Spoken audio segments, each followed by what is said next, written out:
ዜና እረፍት አርቲስት ታምራት ሞላ በተወለደ በ69 ዓመቱ ከዚህ ዓለም በሞት ተለየ።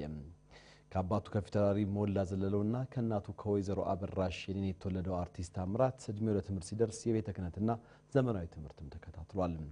በ13 ዓመቱ ወደ አዲስ አበባ በመምጣት እስከ ሁለተኛ ደረጃ ድረስ በትምህርቱ የቀጠለው አርቲስት ታምራት በቅድሚያ በክብር ዘበኛ ሻምበል ውስጥ ካገለገለ በኋላ በ1955 ዓ.ም ወደ ምድር ጦር ሙዚቀኛ ሻለቃ በማምራት በድምጻዊነት ተቀጥሮ የጀመረው በሙዚቃ ህዝብን የማገልገል ስራውን እስከ ህይወቱ ፍጻሜ ቀጥሎበታል። ከ40 ዓመት በላይ በሙዚቃ ህይወት ውስጥ ያለፈው አርቲስት ታምራት ሞላ ባደረበት ህመም በሀገር ውስጥና በውጭ በህክምና ሲረዳ ቆይቶ ትናንት ሌሊት ህይወቱ አልፏል።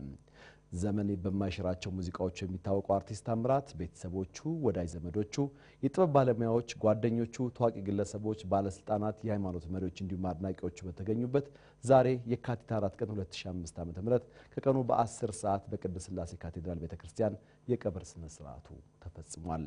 አርቲስት ታምራት ሞላ ከባለቤቱ ከወይዘሮ ጽጌ ጌታሁን ጋር ለ39 ዓመታት በትዳር ሲኖር ያፈራቸው የሁለት ሴትና የሶስት ወንድ ልጆች አባት